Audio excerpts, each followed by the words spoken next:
नमस्कार दोस्तों, आप देख रहे हैं नमस्ते इंडिया। मैं हूं शुभम अग्रवाल। अयोध्या के चर्चित कथावाचक पवन देव महाराज पर लगे गंभीर आरोपों ने पूरी मामले को सुर्खियों में ला दिया है। 42 वर्षीय पवन देव महाराज, जो धार्मिक कथाओं और प्रवचनों के जरिए अपनी बेड़ी पहचान बना चुके हैं, अब दुष्कर्म, मारपीट, धमकी और लाखों रुपए के गहने हड़पने जैसे आरोपों का सामना कर रहे हैं।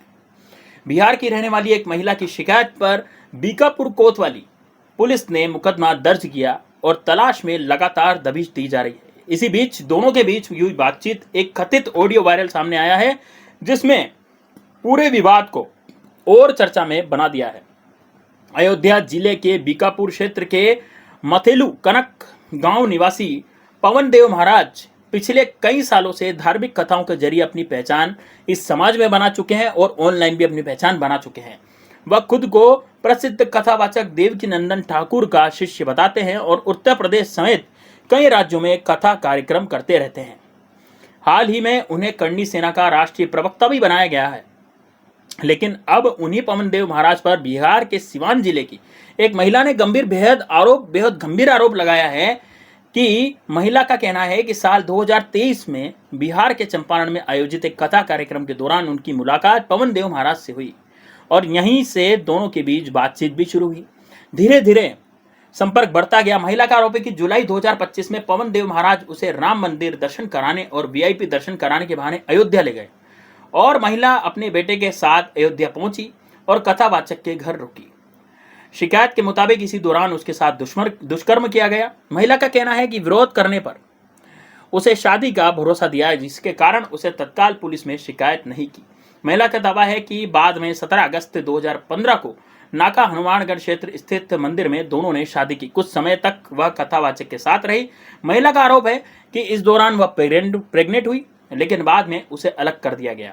जब उसे अपने अधिकारों की बात की तो विवाद और ज्यादा बढ़ गया। मामले में नया मोड़ तब आया जब शिकायत दर्ज होने के 2 दिन पहले की एक कथित ऑडियो रिकॉर्डिंग सामने आई।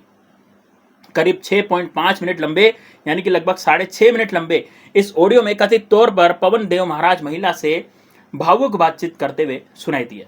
बातचीत में वह महिला को जमीन जायदाद देने की बात करते हैं, लेकिन महिला बार बार कहती है कि उसे संपत्ति या पैसा नहीं चाहिए, बल्कि वह सिर्फ उसका नाम और अपने पत्नी का अधिकार चाहती है। ऑडियो में कथित तौर पर पवन देव महाराज यह स्वीकार करते हुए भी सुनाई देते हैं कि उन्होंने महिला को सिंदूर लगाया और उसे जीवन साथी के रूप में अपनाया, लेकिन अब परिवार के विरोध की वजह से यह स्थिति और जटिल हो गई। हालांकि इस ऑडियो की सत्यता और कानूनी स्थिति की पुष्टि की जांच के बाद ही पता लगेगी।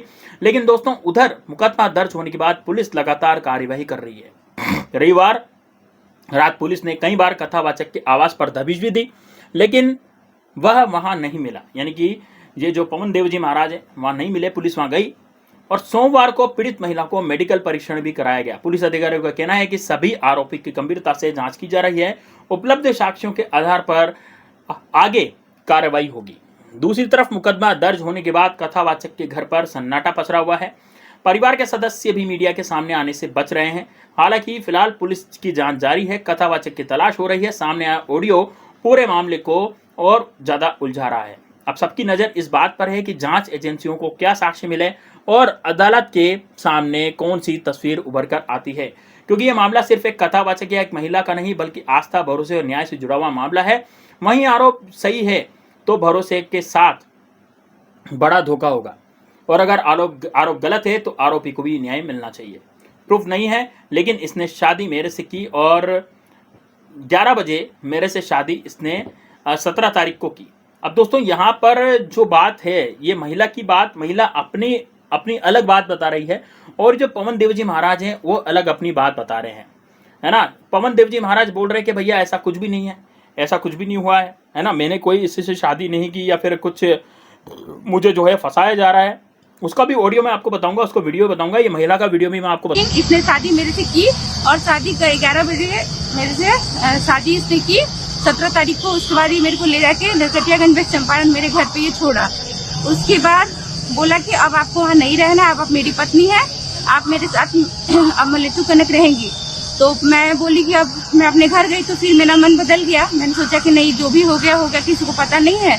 तो मैं अपने घर बोली कि अब मैं नहीं जाऊंगी, छोड़ दीजिए। मैं अपने बच्चों से तब यही रहूंगी। तो बोलने लगा नहीं आप मेरी पत्नी, अब आप किसी और के साथ नहीं रहेंगी। मेरे साथ जबरदस्ती करने लगा। और 22 तारीख की इसकी कथा थी, 22 या 23 तारीख में अगस्त में। तो ये मेरे को उसके पहले 22 तारीख 20 या 21 तारीख में, मेरे को डेट ध्यान नहीं है, 20 या 21 तारीख में मेरे दोनों बच्चों सहित, मैं बोला मैं अपने बच्चों को नहीं छोड़ सकती, अगर मेरे बच्चों को रखोगे तो मैं चलूंगी वरना मैं नहीं जाऊंगी। तो इसको डर हुआ कि कहीं ये नहीं जाएगी तो कहीं FIR कर दे हमारे ऊपर या मीडिया में निकलवा दे।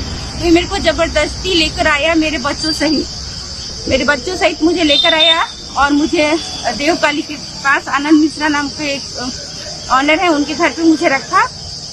20-22 दिन वहाँ मुझे रखा। उसके बाद ये मेरे को रख के 2-3 दिन बाद ये कथा, 1 या 2 दिन बाद ये कथा में चला गया। कथा से लौटा तो मेरे बच्चे कहने लगे कि मम्मी मुझे पापा के पास जाना है, दादी के पास जाना है। तो ये बोला कि ठीक है, बच्चे कह रहे हैं तो आपने इसके बच्चों को घर पे छोड़ देते हैं, फिर बाद में बुला लिया। आप सभी मेरे प्रियजनों को मैं बताना चाहता हूं कि पिछले दिनों में एक प्रकरण चल रहा है, मेरे खिलाफ किसी महिला के द्वारा झूठा मुकदमा लिखाया गया है, जो कि बिल्कुल मिथ्या है। मेरा किसी भी रूप से उससे कोई संबंध नहीं है, कोई वार्तालाप नहीं है। जिस भी प्रकार से वो बताया जा रहा है वो बिल्कुल मिथ्या है, झूठ है।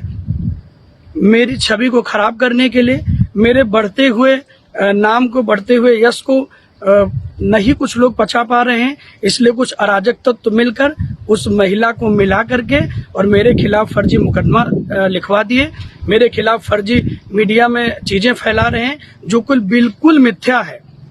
कभी उससे कोई संबंध नहीं रहा है, ना वो घर आई है, ना कोई गहना गुड़िया किसी से दिया है, ना कोई दर्शन के बहाने बुलाया गया है, कहीं कोई संबंध नहीं रहा, बिल्कुल 100%। तो दोस्तों देखा आपने वीडियो, यहाँ पर महिला जो है ये बोल रही है कि इसने मेरे से शादी की, 11 बजे मेरे से शादी इसने 17 तारीख को की।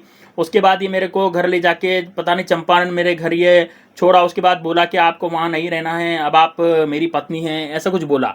अब आप मेरे साथ वहाँ रहेंगी। हमें वो फिर बोली कि भाई ऐसा नहीं है, उसका मन बदल गया है ना।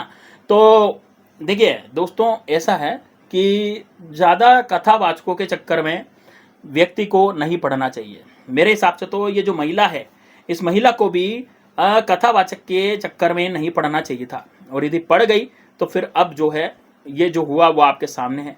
तो दोस्तों आपको क्या कहना है इस बारे में कमेंट बॉक्स में कमेंट करके ज़रूर बताइएगा, क्योंकि दोस्तों यदि आप कमेंट बॉक्स में कमेंट करेंगे तभी हमें पता लग सकेगा कि वास्तव में जनता की राय क्या है।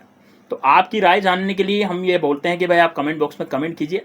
साथ ही में तो वीडियो को लाइक भी जरूर कीजिए, क्योंकि वीडियो जो है ये ज़्यादा से ज़्यादा लोगों तक पहुंचना चाहिए। इस वीडियो को हाइप भी कर दीजिए यदि आपके पास हाइप का ऑप्शन आ रहा है, और लाइक जरूर कीजिए। ज़्यादा से ज़्यादा शेयर कीजिए वीडियो को और ज़्यादा से ज़्यादा लोगों तक इसको पहुंचाइए। तो दोस्तों मिलते हैं नेक्स्ट वीडियो में, तब तक के लिए जय हिंद, जय भारत। आप देख रहे थे नमस्ते इंडिया, मैं हूँ शुभम अग्रवाल।